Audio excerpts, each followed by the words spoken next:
will put this in speaker view. All righty, can you all see that? Although it has Mike in active speaker view right now, which is very interesting. Yeah, we could see it though. Okay.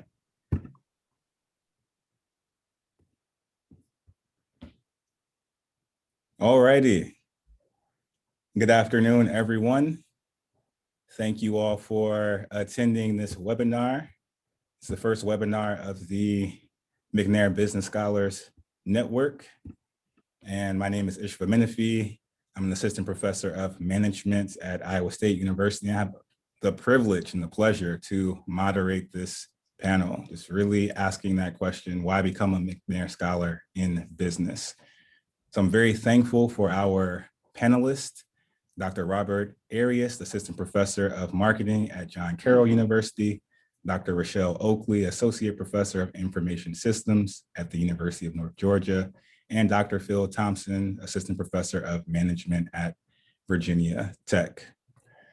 So I will note that we are recording the session, and this is really for this to be a resource, not only for the folks who are on this call today, but also for others who may be interested in the McNair program and business doctoral programs. So with that, I will go ahead and share and continue. So, all righty. So I just wanted to make an acknowledgement of who's actually in the building today. And when I got the Qualtrics data from who registered for this webinar, I saw a variety of groups. So of course, we are focused on undergraduate students, but students who may be McNair Scholars, as well as those who aren't McNair Scholars just yet. We also have a few McNair directors and staff members on the call, a few business faculty members, and more broadly, academics interested in the variety of career paths that business students can actually take. So what I learned from that is that we had a lot of different questions across the board.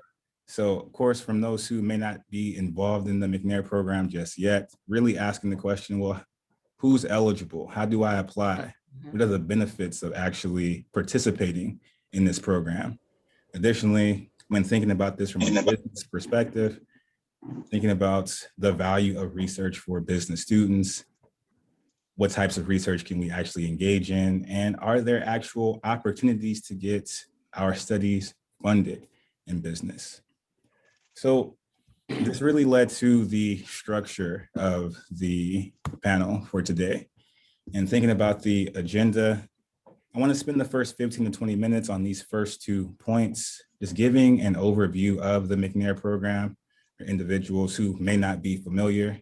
I'm sure many on the call are, but just for those who aren't, then getting into the value of actually conducting research within business, then getting into the broader panel discussion. I think understanding that lifestyle of a business faculty member, and of course, questions and answers. And I encourage you, if you have questions throughout, please feel free to actually pose them within the chat.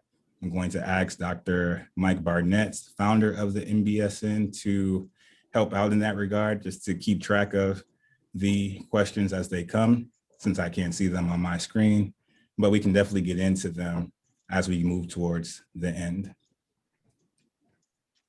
So really getting into the content of this, I think it's very important to talk about who Ronald E. McNair was, if we're going to talk about this program.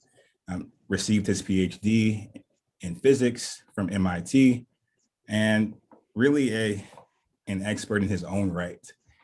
He was able to apply for various positions at NASA, was selected in the late 1970s, and became the second African-American to engage in a space mission in the early 1980s. Continued on with that trajectory. Unfortunately, he passed away in the Challenger explosion in 1986. McNair, along with 6 other astronauts. When thinking about his legacy and what he left behind and just his mission to push his education and knowledge forward, Congress really decided, how are we going to honor this individual? And Congress came up with the mission of increasing the number of participants in PhD programs from the quote unquote underrepresented segments of society. And I'll get into what that really entails even to this day. But that vision led to this mission as quoted here. This program is designed to prepare undergraduate students for doctoral studies through involvement in research and other scholarly activities. Now, some of those activities are as listed here. Of course, research-related coursework, so engaging in research seminars, asking the question, well, how do I create a research question? How do I engage in a lit review? What are the methods I can use to answer my question? In some ways, can be in an abstract sense, but really taking that abstract knowledge and applying it to a summer or year-long intensive research experience. And this varies across different institutions. So when thinking about the summer, 30 to 40 hours a week working along with a faculty member, some cases from start to finish on a research project, all the while learning about grad school. How can I craft my personal statement? Who do I reach out to for letters of recommendation? How do I even approach faculty members at different institutions? So getting that assistance from the McNair staff. Now, you may be wondering, okay, this is the McNair program. What does a PhD really entail? Well, just to give you all a brief sense of this, it's really focused on conducting research, that systematic investigation, asking or posing theoretical and practical questions, looking at a field. What do we know? What don't we know? What do we need to know? All with the overarching purpose of generating new knowledge within a field. So using a variety of methods to address the questions that we have. And at the end of the day, through this intensive experience during a PhD or doctoral program more generally, individuals are working to become authorities and experts on their topic. Now, when it comes to the length of the programs, this varies across the board. A lot of folks say that, at a minimum, a doctoral program is 4 years, but it can be up to 8 to 10 years. It just really depends on the field. And what do you do with a doctoral degree? What's the outcome? Again, also dependent upon the field. A lot of folks go on to work as faculty members. Others go on to work in research institutes or to work in industry. Really just depends on what your interest is. Now, tying this back to the McNair program. McNair program is really giving students a taste of what this life is like. 4 to 7 or 8 year process in a doctoral degree, trying to understand a sense of that in a summer or year-long experience. Now, this really leads to, well, who's actually eligible for the McNair program? This is stipulated by the Department of Education, the entity that funds over 180 McNair programs across the US. You must be a US citizen or permanent resident.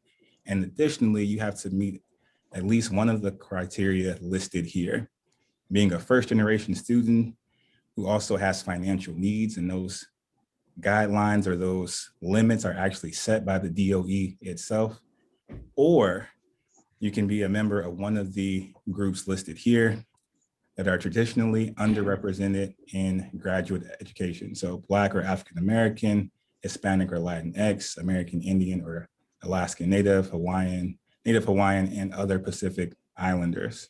So falling into one of those groups, and what I've seen is that a lot of McNair scholars fit all of these criteria.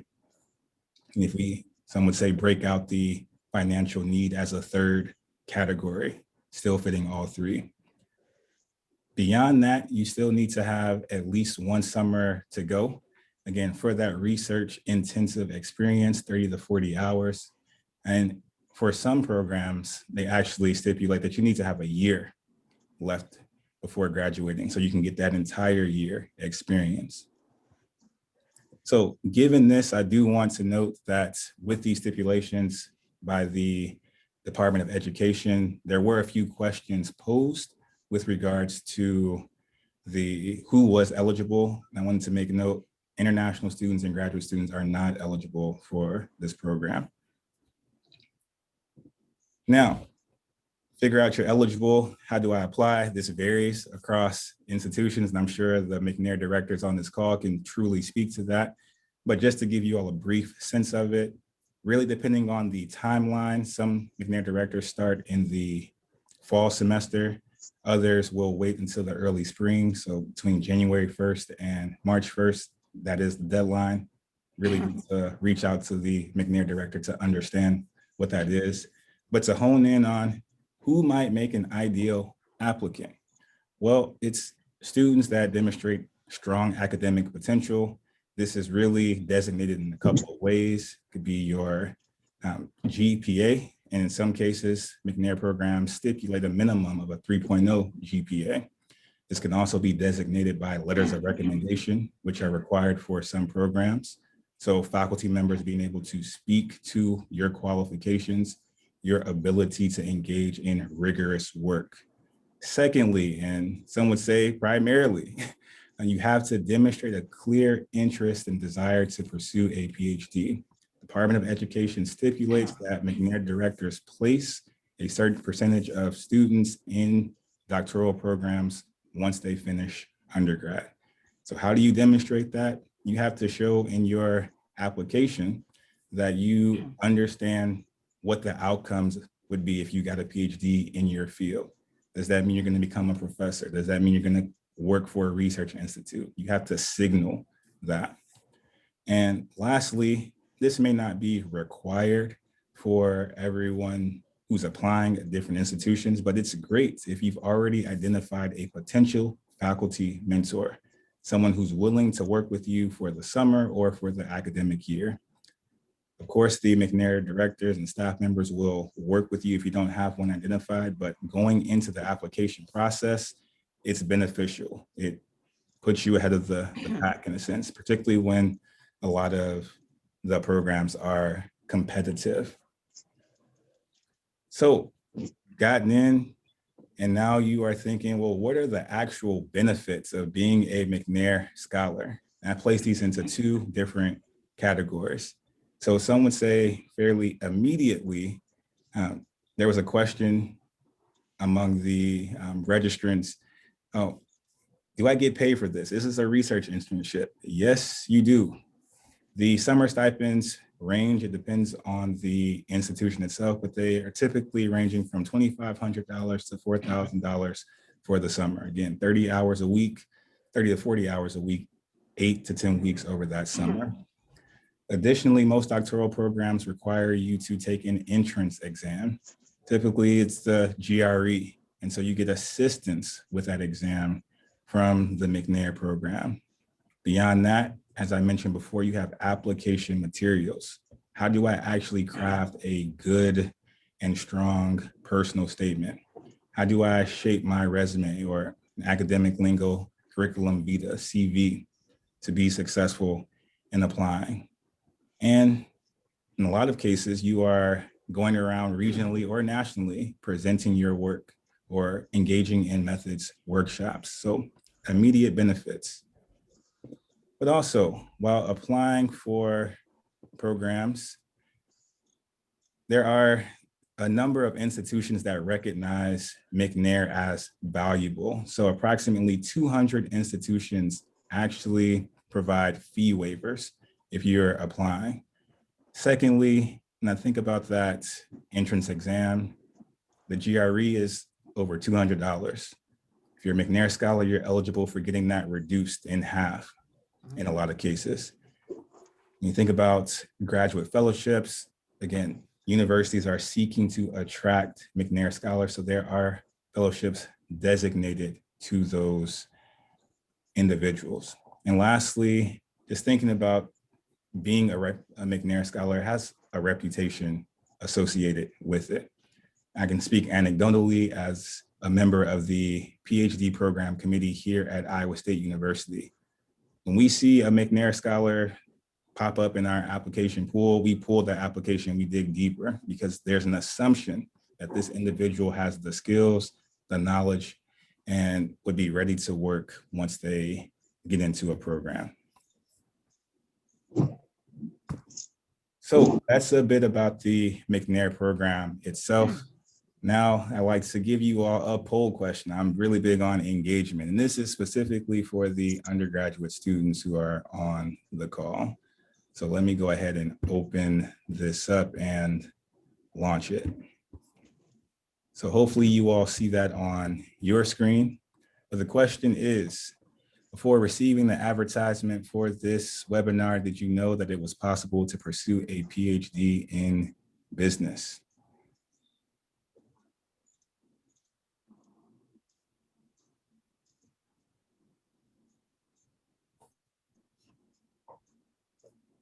Give this about 20 more seconds.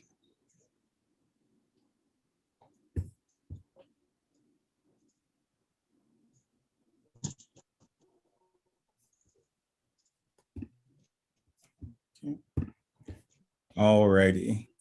So I'm assuming that we have about half of the participants on the call being undergraduate students, 19 to 37 individuals have responded. And so let me end the poll and share the results. So actually most folks knew about it. I'm glad to actually see that. Thinking back to my undergraduate days, my freshman and sophomore year, I did not know that you could pursue a PhD in business. So thank you all for participating in that regard. But why I bring this up is because when we think about the actual statistics and what the number suggests. So the number of individuals who are actually McNair scholars, who have some of whom who've graduated in spring 2018 onwards to today and will be graduating in 2023. This information comes from the Council for Opportunities in Education. About 2,500 or so McNair scholars in this system the past 5 years. Of those 2,539 to be exact, only 37 actually business majors recognize that their primary undergraduate major is in business. It represents 1.4% of this total population. Okay. And asking a very similar question in that regard, what's your primary area of interest when it comes to pursuing doctoral study? Again, only 39 of the 2,539 individuals actually mentioned that they would want to pursue graduate study. Me assuming that this refers to the PhD, only 1.5% of the total sample, total number of McNair scholars said that they wanted to pursue business. And so these types of numbers are very interesting to me. And this is, for me, one of the reasons why the McNair Business Scholars Network actually exists. So we can increase these numbers, broaden the participation of individuals who engage in business academia. And why may we see these numbers? Maybe a lack of awareness. Again, many of you knew that you could pursue a PhD in business. A lot of folks do not know that that's a pathway, particularly in business schools. And we see a push towards the MBA. Nothing wrong with that, but we want to ensure that individual students have an understanding and awareness of what can be done in an academic sense. So maybe wondering, how can we actually motivate students to engage in business in McNair, but also for doctoral study? So first, I think it's really important to understand what a PhD in business actually entails. And we're primarily addressing theoretical questions related to business phenomena. Almost any business occurrence, whether we're talking solely about firms, we're talking multinational corporations, we're talking nonprofit organizations and their interactions with firms, various stakeholders, any business phenomena. It's really asking the question, what do we know about the topic? What don't we know? What should we know? Are we trying to explain phenomena? So really addressing theoretical gaps. And I emphasize this notion of primarily because we do see some doctoral programs shifting more so towards the practical implications and what are the outcomes for business. But largely, when it comes to doctoral programs across the US, we're focusing on more theoretical questions. How can we advance knowledge and push new knowledge forward? And we're typically doing so via the outlet of academic journal articles.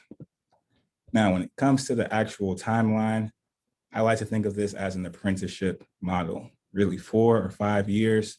In the first few years, you're taking courses, seminars focused on theory and methods, again, within your discipline, within your field. The goal is to be able to understand and assess, again, what's been done, understand theory, integrate new concepts, ideally develop new concepts. But when it comes to that coursework, then you're going to take exams, comprehensive exams, to show that you have a mastery of that information, of that knowledge. Once you pass that, then you have about 1 to 2 years to complete your dissertation, really your project. What are you producing? What are you contributing to knowledge? All the while, you're assisting professors with their work, their research. You might be assisting them with their classes. You might be teaching your own classes, and you will also be called to present at academic conferences. That's the doctoral experience, broadly speaking. Of course, we can talk about that more later. But why is this actually valuable? Why pursue a PhD in business? Just a few reasons, which we can talk about. Again, quite frankly, on the surface, it is largely free. Tuition is waived. Tuition is covered for most, if not all, of the doctoral granting programs in business here in the US. And you get paid to do so. Now, when you think about a 9 to 12 month stipends, they range, and I've seen even higher stats, up to $40K for a full year. Some might say, oh, my peers might make a bit more than me. Understand that, but particularly for those of us who have come straight out from undergrad, I think I was only making, a couple of thousand, just working a part-time job and then going straight into a PhD program. So it's important to note that things are free and you get paid to pursue this pathway. Compare that to a MBA program. MBA program, you're paying for it, thousands of dollars. Additionally, have the notion of being an academic entrepreneur, something I consider very valuable, being able to research what you want, largely being able to teach what you want. Yes, you may have your own, yes, you may be assigned classes, but you are able to create that content. And ideally traveling to present your data, present your work, collect data on the university's dime. Thirdly, I think one of the most rewarding aspects of this pathway is being able to impact students' lives and doing so in a very flexible manner. Summers are off, winter breaks are off. You're on the academic university schedule.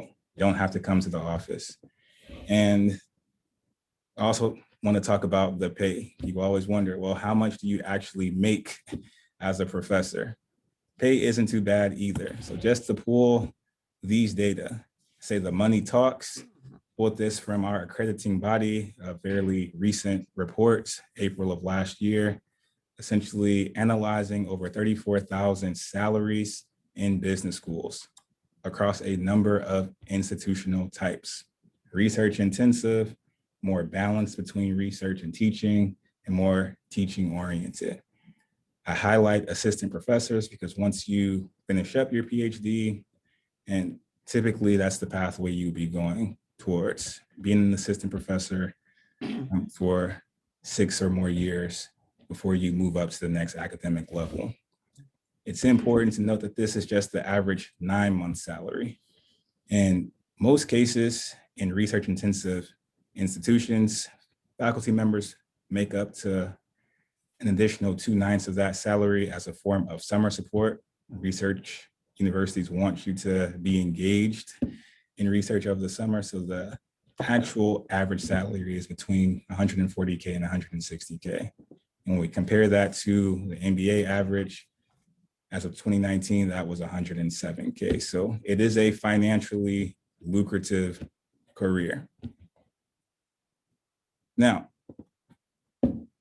I will stop there talking about the overview of the McNair program and just some value when it comes to doing research in this regard in business. But I want to spend most of the time getting more into the concrete details. We can talk about all of these benefits in an abstract manner, but let's hear from individuals who've gone through this process. So Dr. Robert Arias, Dr. Rochelle Oakley, and Dr. Phil Thompson being our panelists today.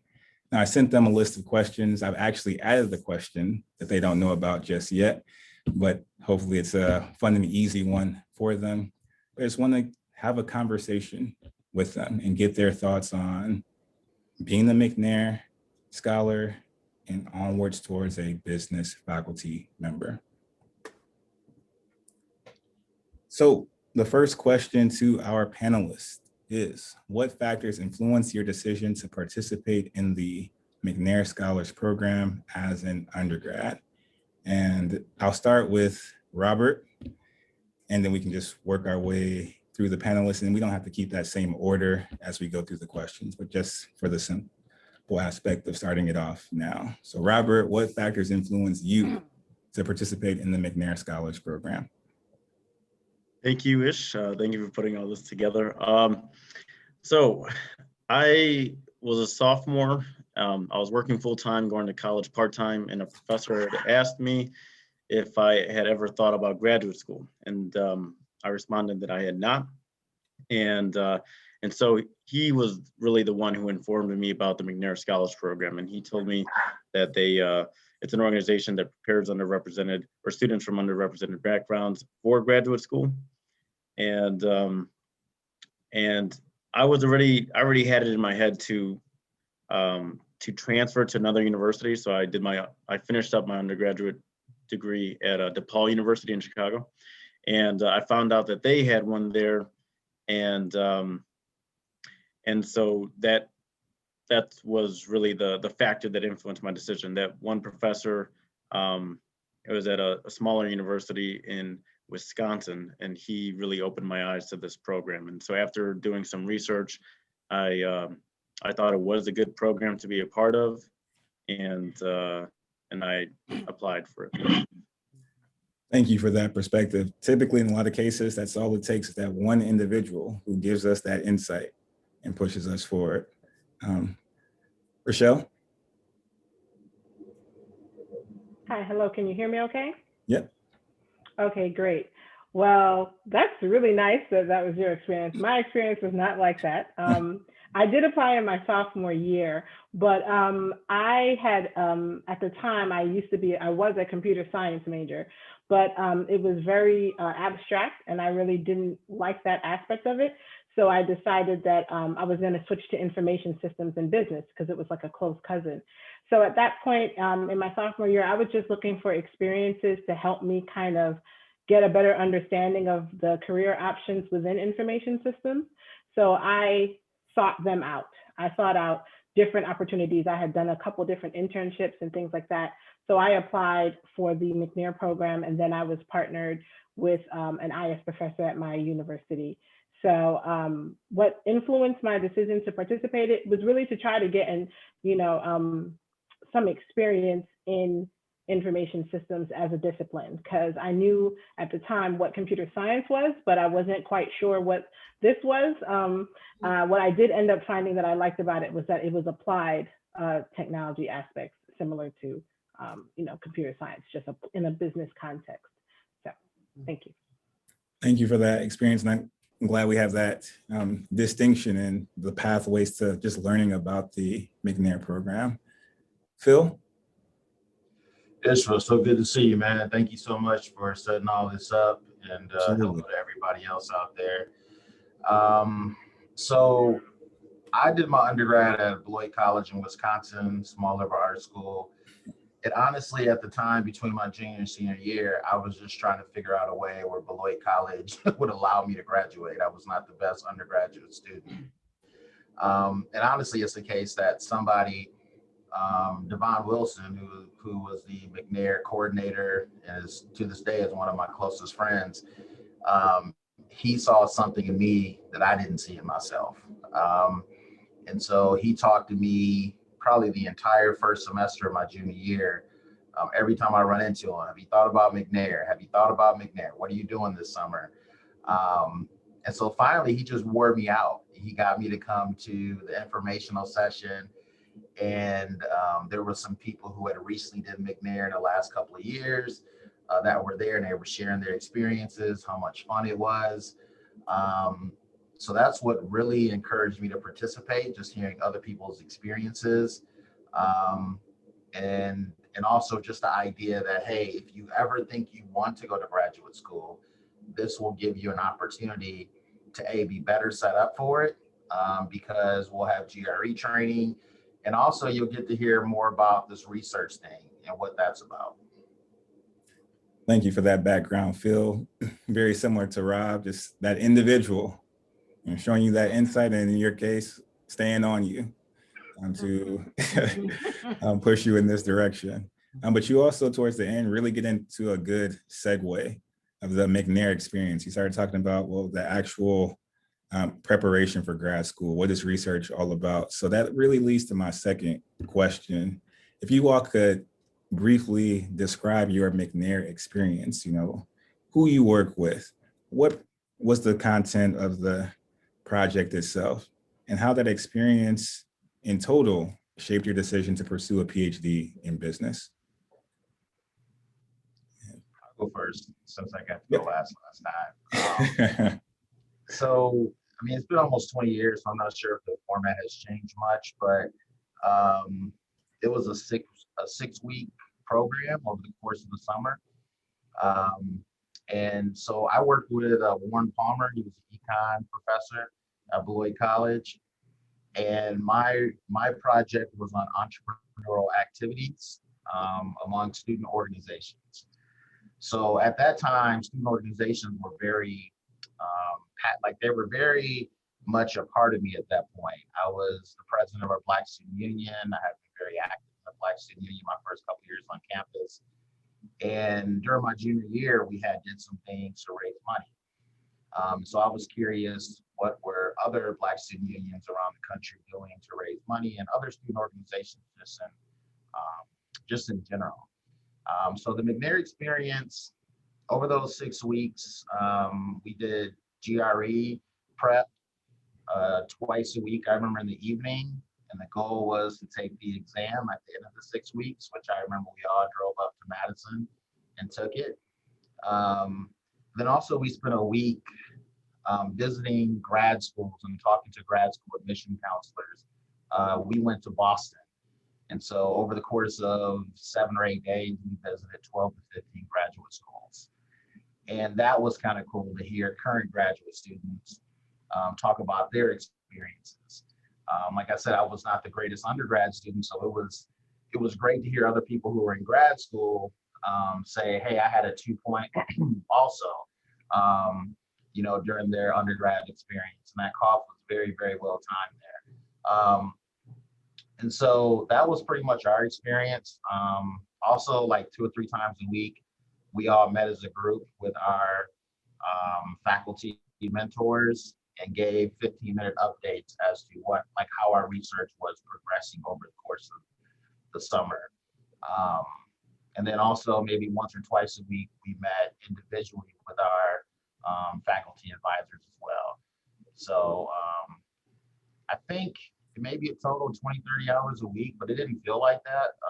We all lived together in the same dorm. So the other side of that, it was a lot of fun too, getting to know another group of 8 to 10 students that I may have not have known that well throughout campus. Definitely appreciate you really giving details into that 6-week experience. Although possibly shorter than a lot of the other programs, but still very beneficial in getting connected with others. And as you mentioned, connecting with graduate school students at that time, that's something that I didn't experience. And I think a lot of folks don't get that opportunity to do, but I think that can also shape that decision. Thank you for that, Phil. Rochelle? Sure. I had a similar experience. Actually, next year will make it 20 years since I did that experience. So yes, the program has changed quite a bit since then. But mine was over a summer, and I worked with Dr. Sanjay Goel at the University of Albany on some, he had an existing grant that he had some data from an aeronautics company, some operational data. And basically I learned the Java programming language over the summer and applied the K-means clustering algorithm to the operational data to sort of surface what factors were impacting the performance of airliners. So I know it sounds like, wow, but I just remember what I did. I remember that summer thinking to myself, I thought I was a pretty smart student. I had pretty good grades, but I just remember being totally confused like all the time. And I would go and I would meet with him and I'd say, okay, can you explain this to me? And he would explain it to me and I'd be like, I know you just spoke English, but I totally am not understanding what you were, like, I was just confused a lot. But the reason, it's funny because it ends up working out because you do have to get comfortable with being confused. But the key is for you to continue to try to figure it out as you go along. All right. So I remember I would meet with him. He had a doctoral student at the time who, when I was running into some programming errors, the doctoral student kind of helped me work through that. I met with him weekly and would do the different updates. And at the end, I was able to pull it together and I was able to make sense out of the data. But I do remember we also did the same things with the exam prep. We didn't do any touring of graduate schools, but we did do a lot of the exam preparation for graduate programs. You had to apply for graduate programs before you left. I just remember it was a lot of work, but it was also fun. It wasn't, as I remember in it, I thought to myself, I don't think I want to do this. This is a lot of reading and writing. But then a couple of years later, I did end up doing it. So, I always try to tell students, just, as you're doing these different experiences, don't always completely say, no, this is not what I want to do. Just allow yourself the time to be able to experience it and learn from it. So yeah, I know that's not necessarily something that you want to hear when someone says, oh, this is not what I want to do, but I did eventually come back. It was just at the time, I remember thinking, this is not what I thought it, I had no idea what research was. And the level of sort of not knowing, I think at the time, at that, as a sophomore going into my junior year, I was kind of more focused on, how can I make a living when I graduate college? So I was like, this is not gonna work. But ironically, I did end up with that same professor later on, reaching out for a recommendation for graduate programs. I actually, when I applied, I drew upon that experience that I had during that time. And also, I forgot to mention, at the end of the summer, we did present at an annual McNair conference, basically. So it was in Buffalo, New York, people from other McNair programs all gathered together and we did our presentations there. And I actually got to go to Niagara Falls. That was my first time ever being there. So yes, it was a pretty good experience. Thank you for that. And I want to pick up on something you mentioned earlier on in this statement, just getting comfortable with the confusion. I think a lot of us have been there in that process and still there in some sense when just being a faculty member, but it's difficult, particularly in the beginning stages of trying to figure out what is research and how do you actually do research, but attempting to push forward. So thank you for that perspective. Rob? Yeah, I'm glad you expanded on that. Robin, did you want to jump in quickly? Exactly, yeah.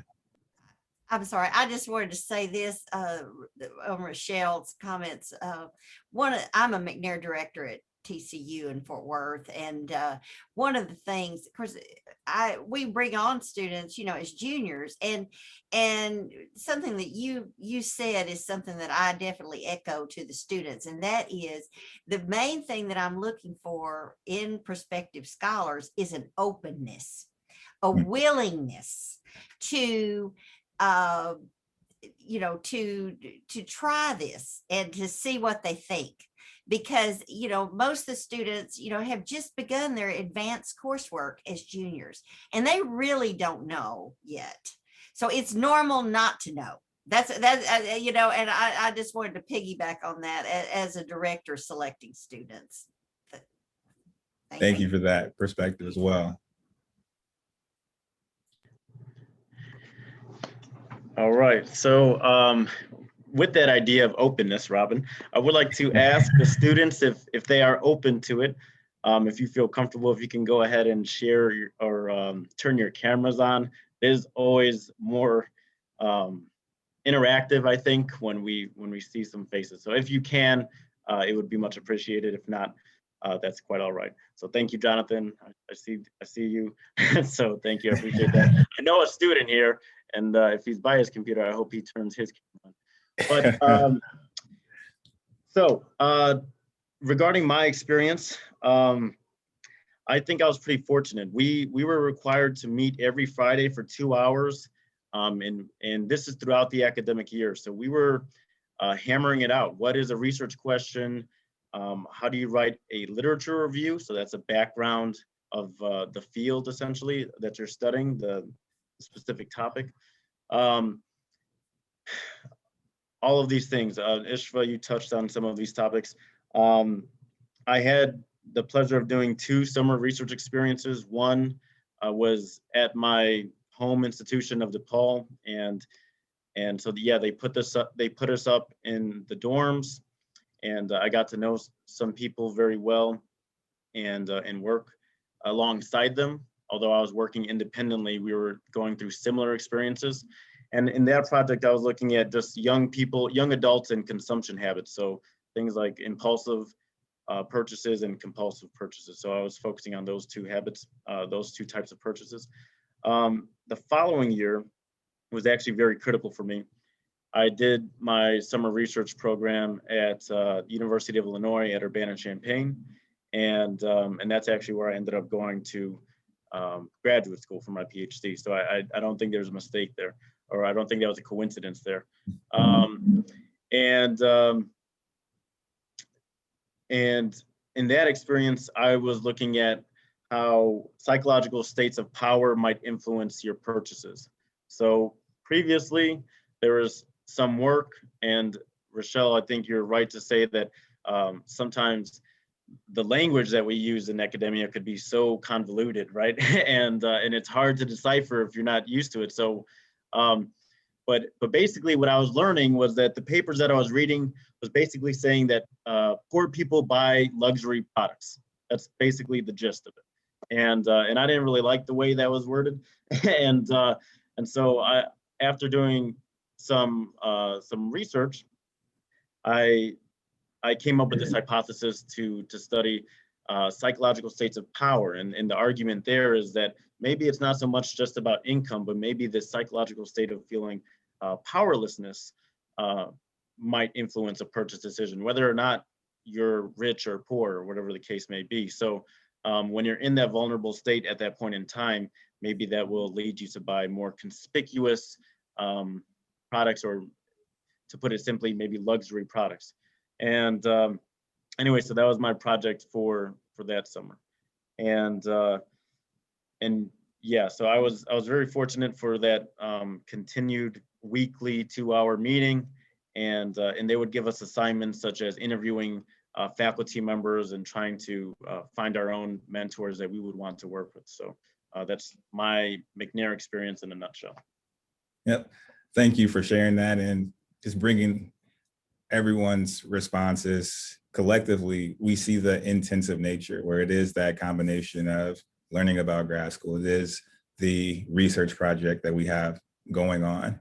And I'm really appreciative of you all getting into the nitty-gritty and being honest about that McNair summer and multiple summers in your case, Robert. And to piggyback off of you mentioning you went to Illinois the second summer, and it's not a coincidence that you ended up there for grad school.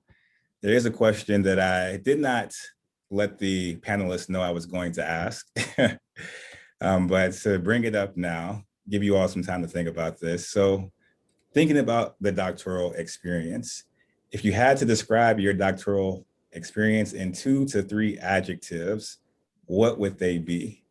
And since I didn't let you all know that initially, I would say for mine, it was very challenging. The statistics was the definition of a challenge, still is.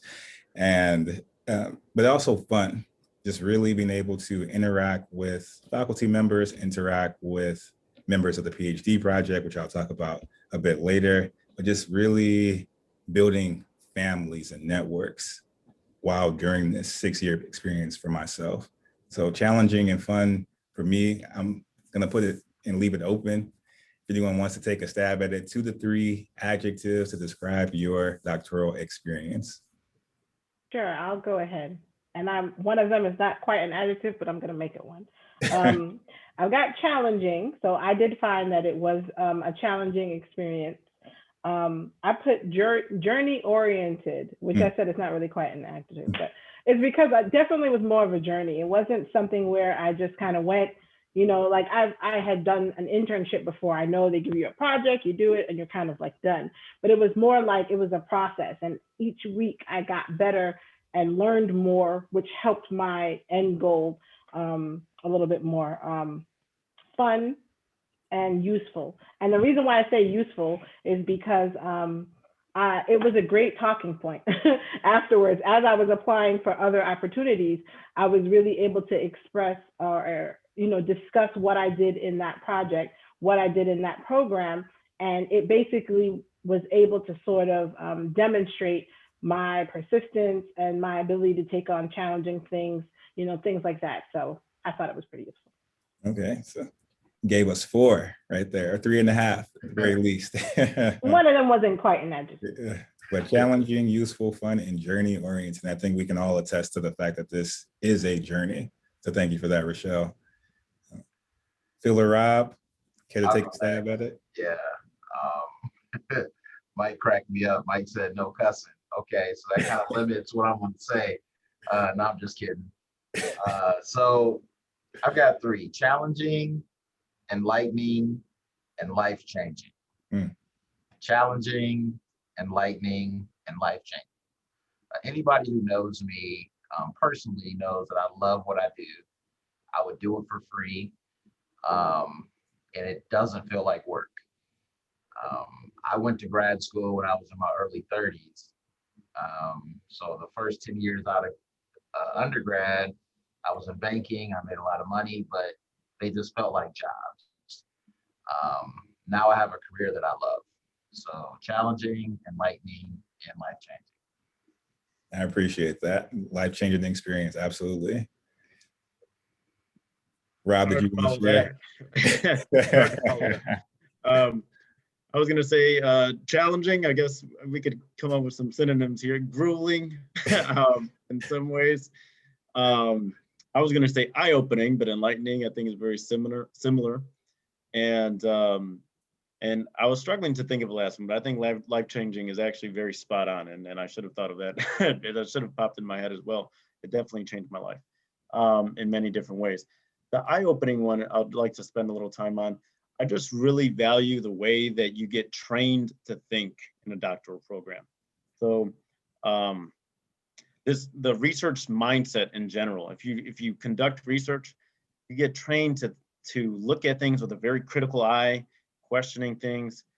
I really appreciate the analytical aspect of being able to break down a problem into separate parts and maybe reconfigure it in a different way, or being able to maybe tease apart the different influences something's having on something else. And it's something I find that I use in my everyday life, actually. So I really put a high value on that. And so eye-opening, yes, in terms of learning about your field, but also just learning about how to approach everyday life, I think is actually very eye-opening as well. Well, thank you for that. And we definitely have some overlap across all three panelists when it comes to just the adjectives and describing what we went through. So now we are on the other side. We've gone through the McNair program in business, pursued and attained PhDs in business, and now thinking about the faculty life. I broke this down actually into a few different components. I want to start with just this first one. Can you just describe really what you do? You know, what does life look like? What do you do in terms of research, teaching, and service for your institution?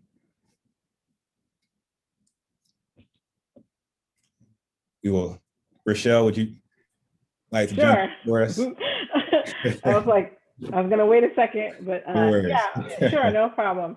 Okay, so my life as a faculty member, it's great now. I sort of echo what Phil just said a moment ago. I really do enjoy this career. I didn't go straight. So for me in my undergrad, after I graduated, I went into an MBA program. I focused on human resources and information systems. And then I went to work for about 4 years or so. And it was there that I found that I know it's kind of strange, but I felt like I wasn't being challenged enough in the corporate world. And so I decided I was looking for other opportunities. That was when actually I came across the PhD project. That's how I found out more specifically about pursuing a doctorate in information systems. And then that started my journey there.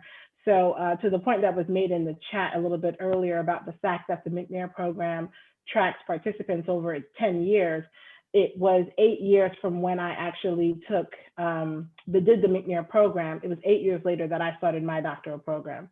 And so life as a faculty member, well, what I do, I was gonna say, I liked what you said before about calling it an academic entrepreneur. You really do kind of craft the different projects that you pursue and the different initiatives that you engage in.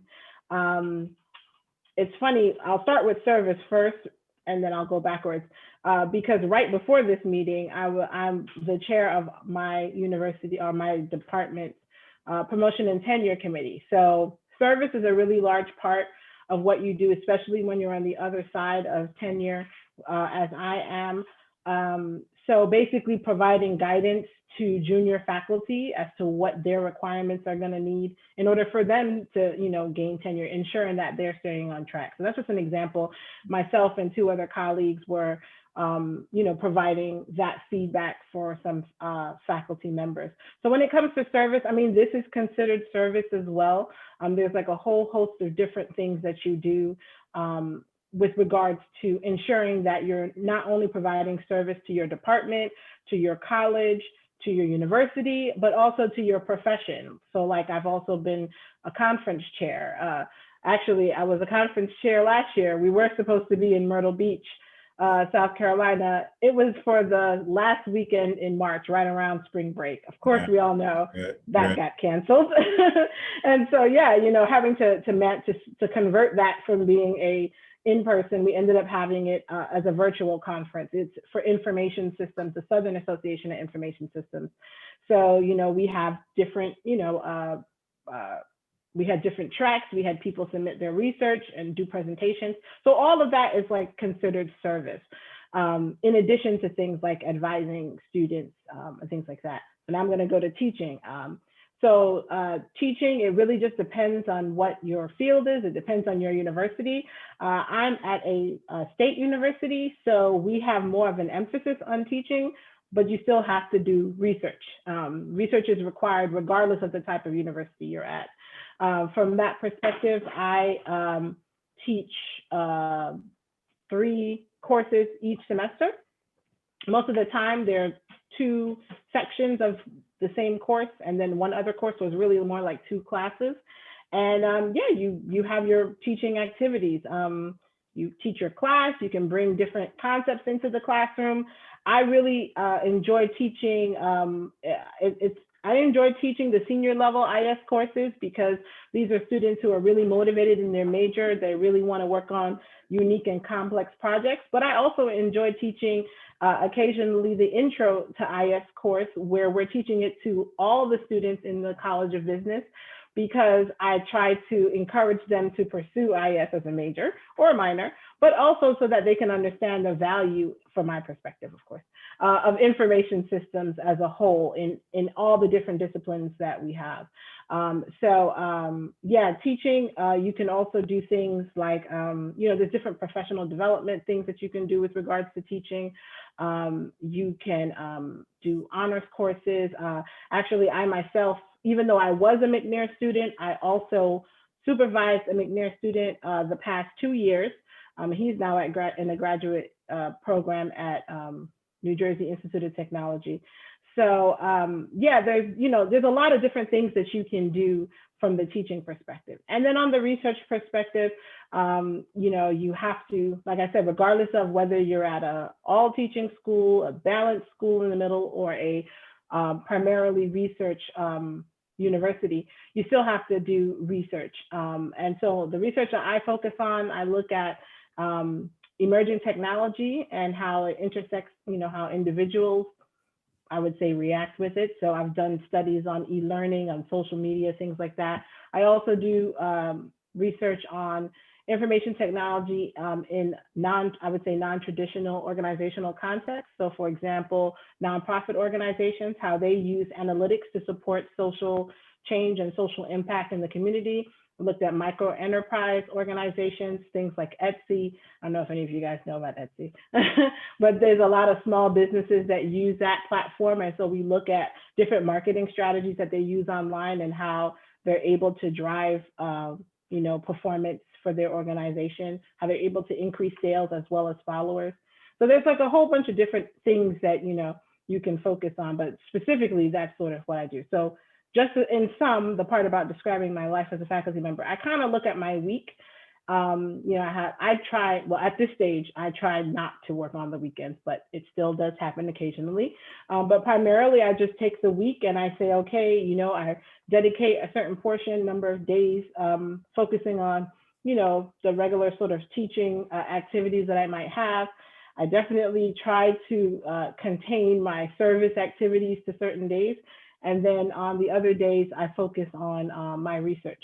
I don't typically do research by myself. I have colleagues at other universities, sometimes in my university, that I do research with as well. So it's, collaborating with them. It's a lot of fun to be able to, come up with an idea and be able to take it from idea to, something that's actionable, completing it, submitting it to journals, getting accepted or rejected, but then turning it around and submitting it again and then getting accepted. So you definitely, there are a lot of sort of ebbs and flows with it, but you're able to manage your weeks and your work as need be.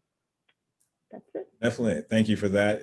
You really give a sense of the variety that one can engage in at each stage, research, teaching, and service. So we really appreciate that. Phil? Mercy, Rochelle. I'm exhausted. You do a lot. Mercy.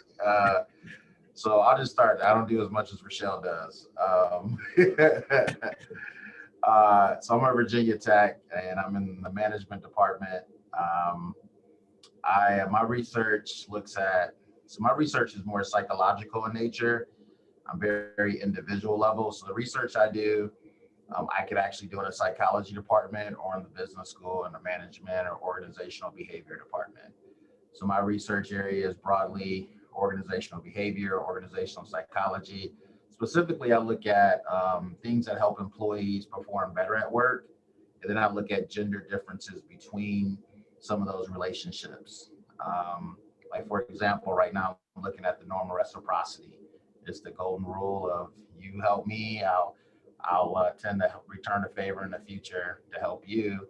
And so we're looking at different gender differences, like do men and women respond the same to the normal reciprocity and how that applies to the workplace. So my life as a faculty member is pretty much like 95% research. So the stuff that you do at McNair is an extension of what I do on a daily basis. Yeah, I'm at a Research One institution, so in order to get tenure, it's very heavily weighed on research. Teaching, I teach a couple of classes each fall. As Rochelle mentioned, I just generally teach multiple sections of the same class. And then the rest of my year is just focused on research. Service, very minimal at this point as an assistant professor. Once you get tenure, then you start to do more service. But at this point, I'm on one committee. Don't look at me that way, Rochelle. Yeah, so I mean, from a No service comment. and teaching standpoint, it literally takes a couple of hours a week, and the rest of the time is focused on research. And like the thing I like most about that is I can literally be watching, like I was watching Game of Thrones a couple of years ago, and an idea came up about a paper. And literally for the next couple of months, I'm getting data. I'm deciding which research collaborators to work with. Like Ishva said earlier, you're almost like an academic entrepreneur where you can pick and choose who you want to work with. And it's just kind of cool where you can find things that interest you, because in the business school, you're talking about stuff that generally happens in the workplace. At least I'm in the management field. So almost every phenomena you see can apply to the workplace at the individual level. So that's kind of the fun thing I like. Definitely appreciate that. And Rob, for your perspective? Yeah.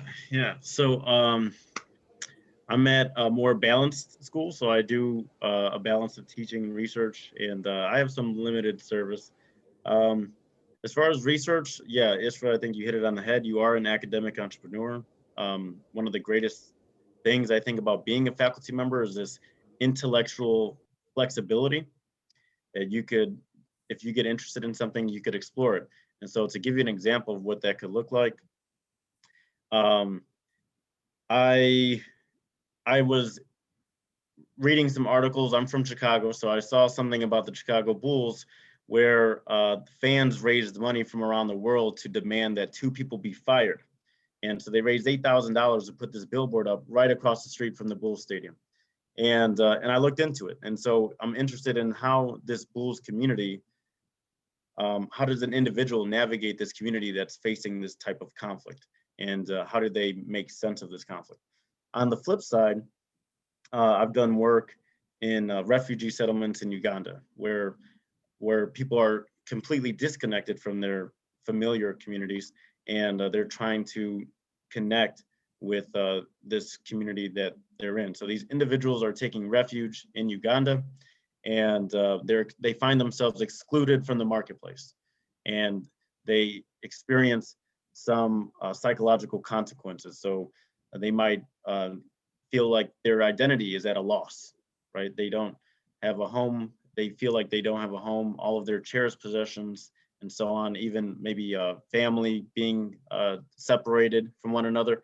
And so I think those 2 projects just show the wide spectrum that, that you could really take this, right? So you could take it in so many different ways, and whatever you're interested in, you really could find a space for you.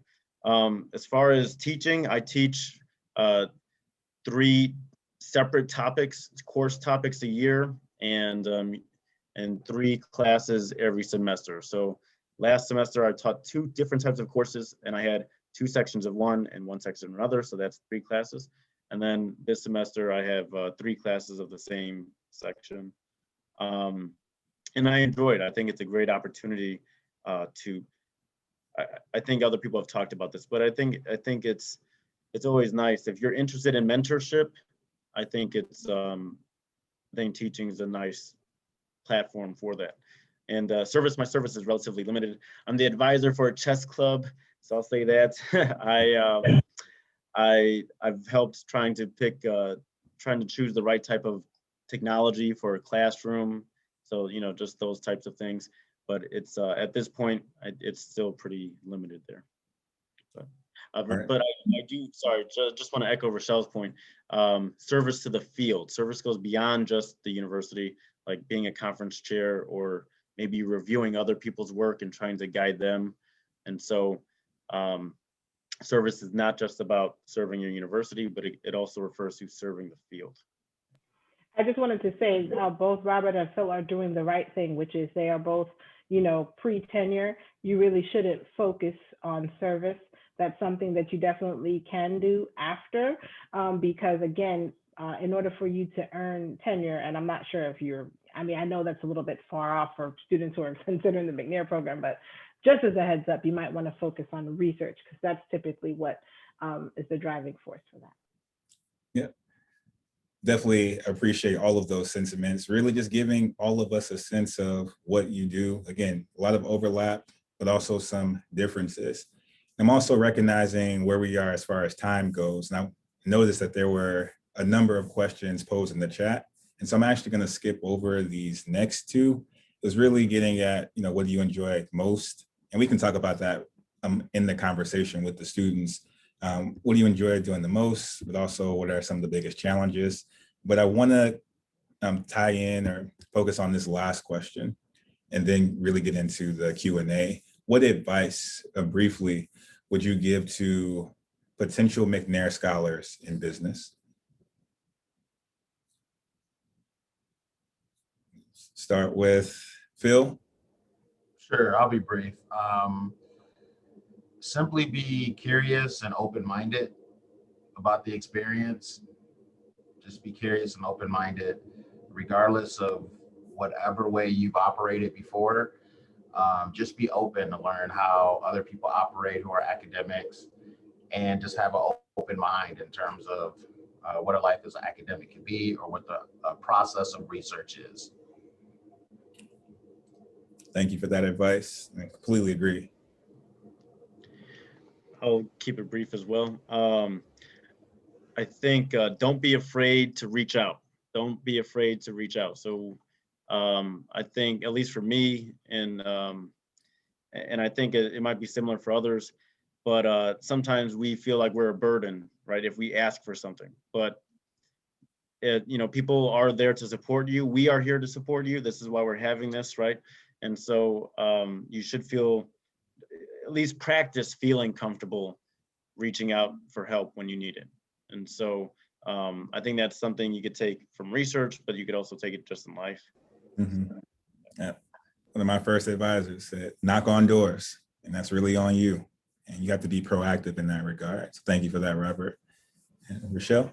I was just going to say, as somebody who was a McNair scholar and who also was a McNair faculty mentor, I think that you have to be, I would say, dedicated and also persistent.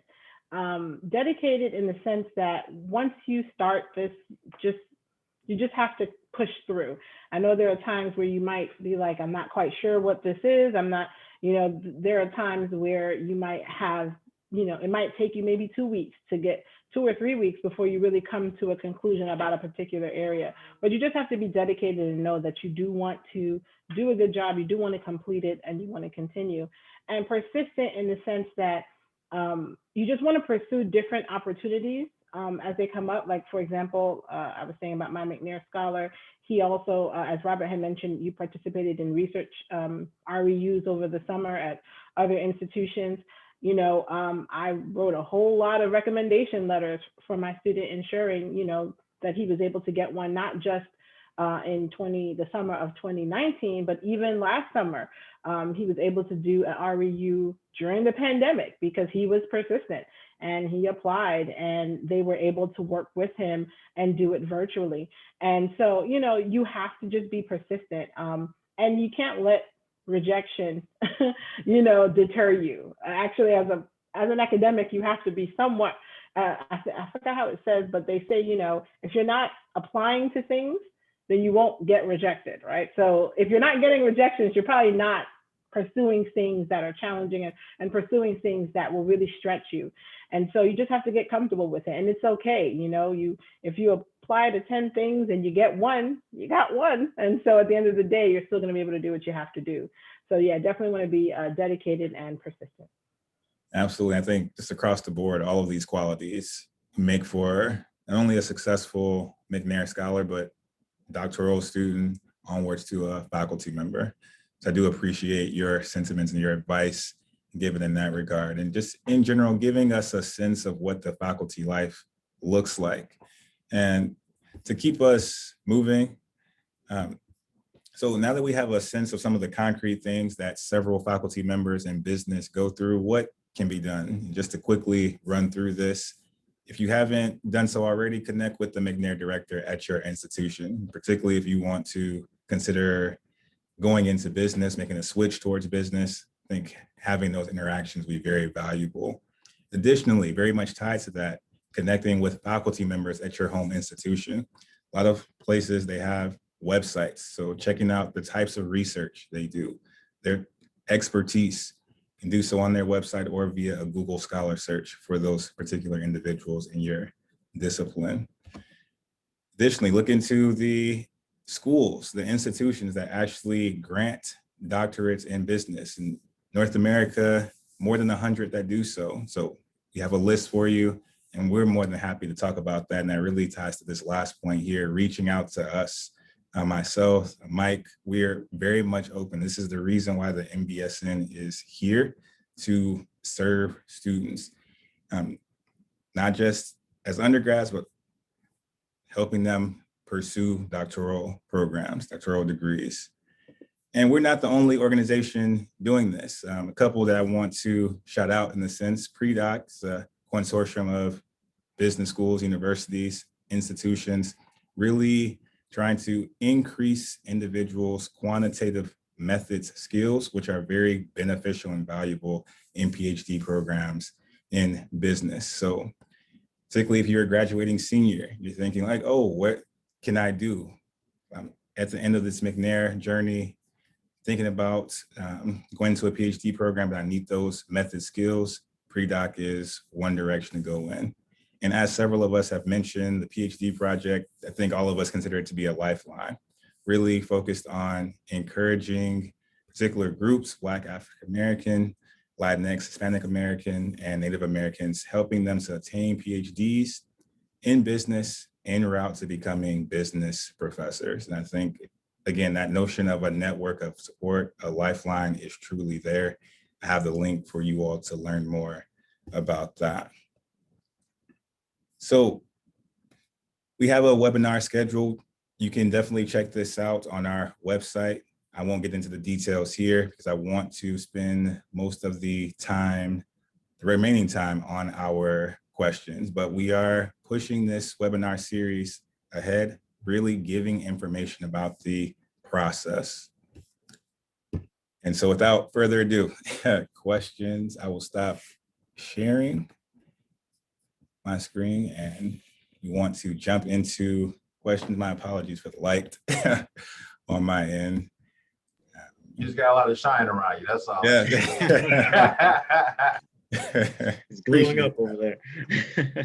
Did you want me to point them out, Ish, or? Yeah, please. Yeah, because I haven't even seen any of them. I don't know if you've gone through them already. Yeah. So first, just let me say, great job for the panelists. I think my experience is most closely reflected Rochelle's, in that, 30 years ago when I did it, I spent the summer mainframe computing, learning SAS and doing mainframe computing, and not really knowing why the hell I was doing that, but being very focused on doing it. And then fortunately it turned into something. But so thank you all for being a part of the panel.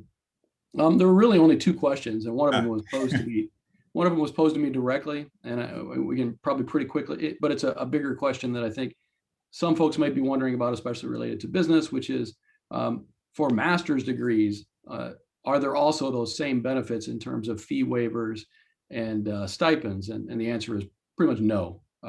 There are scholarships and so forth, but generally you're not going to get a free ride and paid to get a master's, but that's something we can entertain more broadly. And Pamela, did you want to? Yes, I just wanted to jump in if I could. So I am a director of a McNair program, of the McNair program at Central Washington University, go Wildcats. And so the idea is that students have to express, candidates, applicants have to express a desire to earn a PhD. That's the goal.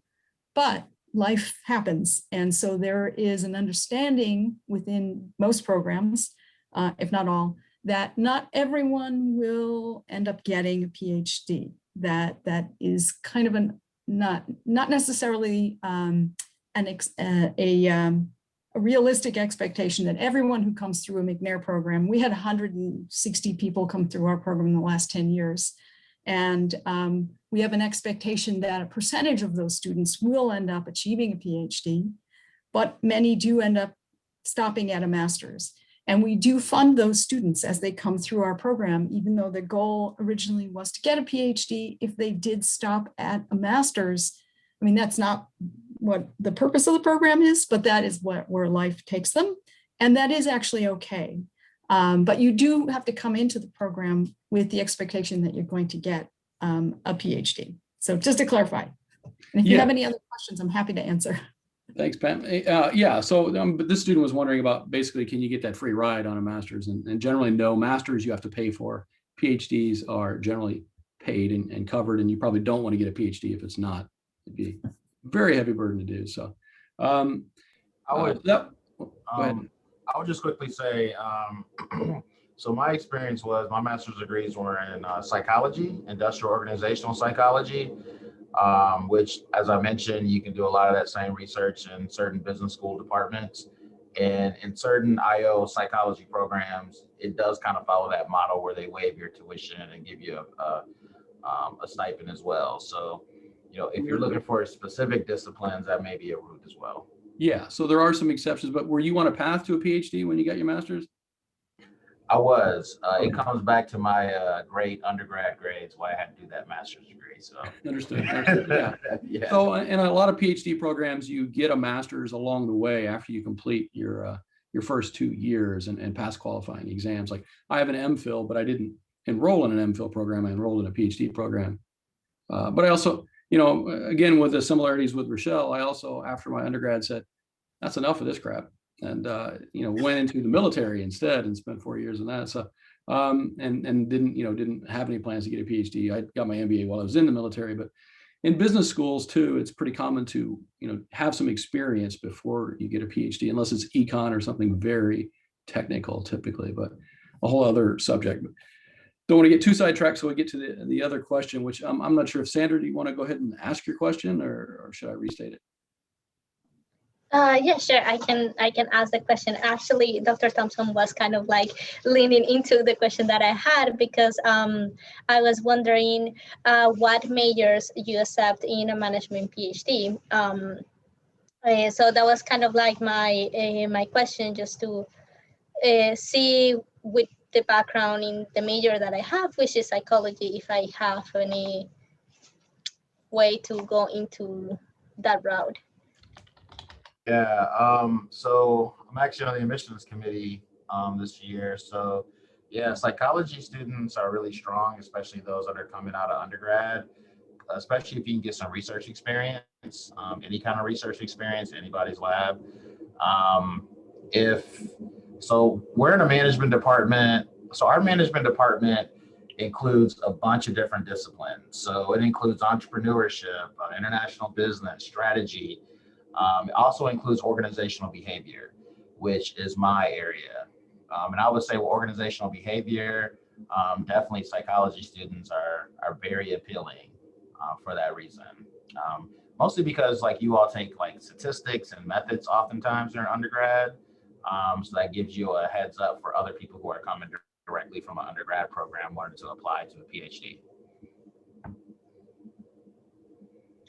So I would like to just share something that my McNair director shared with us, and maybe some of you all on the panel and Mike and you, Pamela, you could speak in on this, but he would kind of de-emphasize, actually he would basically say that if your major is not exactly the same field that you want to pursue a PhD in, you don't need to stress about it. And you know, you could do independent studies, or you could do it even maybe without. We've done so in McNair, you might have to do some work where you don't get any kind of academic credit for it, but it goes on your curriculum vitae, so your CV, and it makes you a stronger candidate for a PhD. So a PhD program. So you know, even if your major is English, but you know, if you're doing industrial organizational psychology research with an IO professor, you know, you could still try to make to round out your application, right? So maybe your major is not really in line with the discipline you want to pursue, but you're going to find other opportunities to make those connections, and so to make those signals to the PhD institution that you're applying to, that this is, you know, this is indeed what you are interested in. You have done your homework about it, so you're going to commit to this field, and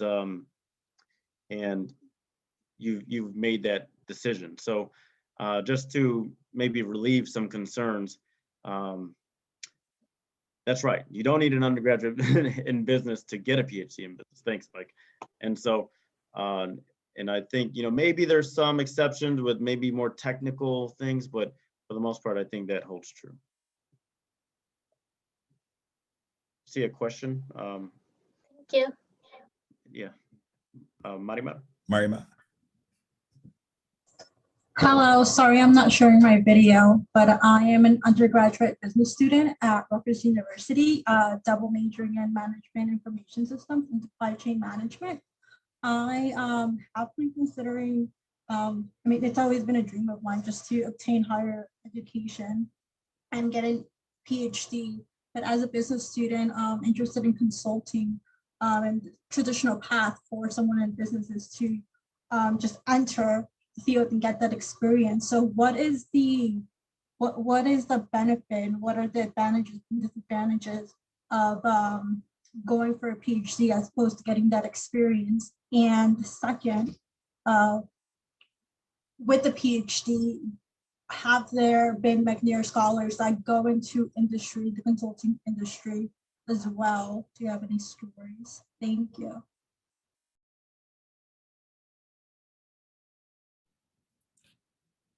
I'll speak to that briefly, if that's okay. So it is, so generally you're going to be encouraged to pursue academia. So you're going to be encouraged to develop the field more so than maybe any one company. But to share something, I have, in the interest, I went straight from my undergraduate to a PhD program. And so with the interest to gain some experience to improve my own teaching, I have done some limited consulting. So I don't spend too much time on it, but there have been some opportunities that arose that I took to just develop me as a professional. So you do, even as a professor, you, depending on the type of institution, perhaps you are still able to make those connections to industry and to the broader community even. So I think, you know, some of us talked about making connections to nonprofits as well. So I just want to just talk a little bit about, or I just wanted to share that possibility with you. And I would just add to that the part you mentioned about nonprofits. So that's sort of where my passion is. I did my dissertation with the United Way in North Carolina, specifically Greater Greensboro, and also in the Charlotte-Mecklenburg area. And that's just always been a passion of mine, working specifically with IT in the nonprofit sector. And so I continue to consult, like, you know, I'm working with the Northeast Georgia Health System, as well as United Way and some other smaller community-based organizations. They're looking to develop a data sharing initiative where they can share information about resources for different individuals that are in need of those type of services. And so I'm on that, you know, sort of subcommittee, helping them with regards to identifying a technology platform that can support all of their needs. And so, you're able to still do consulting as a faculty member. You're able to do it from the perspective of you're providing expertise, right? So all these individuals I was just talking about, they're really interested in the impact of what this particular technology will do, but then I'm there to help provide expertise as to some of the different considerations that they should think of, not just from a technology perspective, but also from my previous experiences with other similar type of situations. So the good part is, did I have that experience before I started the doctoral program? No, I did not. But after through the doctoral program, I got that experience. And as a faculty member, I continued to have that experience. So I think that, consulting is something you can always do. It's always an option there, and people are interested in hearing your opinion, because once you get that PhD, it's sort of that little, how on Twitter there's that blue verified check mark, right? So there's that sort of that credence that's lent to your expertise by having that PhD. Thank you, Rochelle and Robert, for addressing that question. I want to pass it to Saray for your question. Yeah, hi. So I just wanted to say thank you so much for this panel. I am a current business McNair scholar at CSUMB, California State University, Monterey Bay. And I had a question for any one of the panelists. If there was, an opportunity where your research was used for, like the past question was more of consulting, but has it been used in organizations, or can it be used with organizations, and in what way?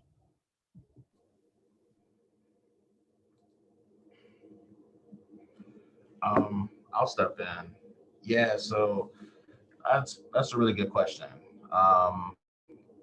So the short answer is yes. My research, and I would assume everybody's research, but my research looks at how employees can perform better and things that organizations can do to make it to enhance the chances that their employees will do better. It also highlights things that employees or organizations may inherently do that prohibit their employees for performing well or leaving to find other opportunities at other organizations. So in my papers, we always have to get data from organizations. And so generally, like the new theory that we're developing is coming from data, like trends that we see in organizations. And in your PhD program, you kind of learn how to rigorously test certain things with the data so you can make certain conclusions that you put in your papers. So absolutely, that's kind of the big idea. That's the bottom line of all of our research, is that it should help organizations perform better, depending on what area you're in.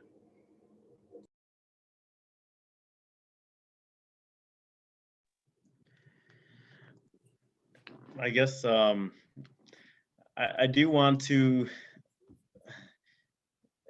You might hear that it's difficult to apply this theoretical work, and I think in some cases that is true. You do have to be adamant about making your work connected to industry or to practice, whether it's for profit or nonprofit. And so if that's what you want to do, I think you should try to stay true to that identity from the start, and so that you could find like-minded individuals. So what you don't want to happen, I think, and maybe other people could pitch in on this, but you don't want to frame or position yourself as someone who's going to be very interested. And sometimes work is very theoretical, but it's a little detached from practice and lived reality. So I'm just going to describe it like that shortly. And so you don't want to position yourself in that way if you really want to be close to lived realities, or if you want to be close to actual business practices. And there are a lot of scholars who do a great job. Ishra and I know one, Madhu Viswanathan. He does a fantastic job at connecting his research with actual tangible practice that helps people, and he runs his own nonprofit, and he has a nice synergy there. And there are a lot of other scholars that are very in touch with managers, or just business practitioners in general. And it sounds like you want to be like one of those scholars. And so if you do, I just recommend you look at that type of research, and then when you find things that you like, when you're reading articles that you like, then figure out how are you going to contact them and send them an email, and don't even hesitate. All right. So Sadai, is that how you pronounce your name? Sadai? It's Saray or Sarai. Saray. Oh, okay. Sorry. So I got it wrong. So yeah. So Saray, I would recommend that when you're doing, it sounds like you already know what you're doing since you're in McNair, so that's good. But when you're going on Google Scholar and you're reading articles, just be sure to highlight those names that are doing things that you like. I just wanted to say really quickly, the AACSB, which is the accrediting body for business schools, have more recently in their recent standards put societal impact and social impact of research for faculty as one of the requirements. It's still going to be dependent upon your university, how that's interpreted and how that's actually applied, specifically your business school. But business schools in general are kind of moving a little bit more towards that. What is the actual impact of the theoretical work that you're working on? Because it can't just be that we're all talking to ourselves in a chamber. We should be, as you said, influencing how things are done. And we should be able to show that we are making some sort of positive impact. So that's just something to consider as well. Thank you so much, everyone. Thank you for that question and for those responses. We have hit that mark, 3:30 Central Time, 4:30 Eastern. Are there any last burning questions for our panelists? Would I do it all over again? Yes. Thank you for that. Absolutely. I, for myself personally, I love this lifestyle. I think many of us who are business faculty members, we do. And this is why we're doing this, and just wanting to give back as well. So I'm very much thankful for the panelists, for Rob, Phil, and Rochelle, you all taking your time out and giving us your perspective. Absolutely. Just giving us some insight into what you all do and where you've been and where you are to this day. So thank you all for that. I'm thankful for everyone to be a part of this webinar, our first one. And we are looking forward to continued interaction with everyone on this call, definitely the undergraduate students. If you want to reach out to any of us, please do not hesitate to do so. This is what we are here for. So we are looking forward to that interaction moving forward, and hope to see you at the next one. Talking about the connection between McNair programs and business schools, best practices, how can we build better linkages? So we are looking forward to that in April. So without further ado, thank you all very much. And thank you, Ish. Thank you. Thank you for inviting me. No Thank problem. You all. Have a great day. Take care. Definitely.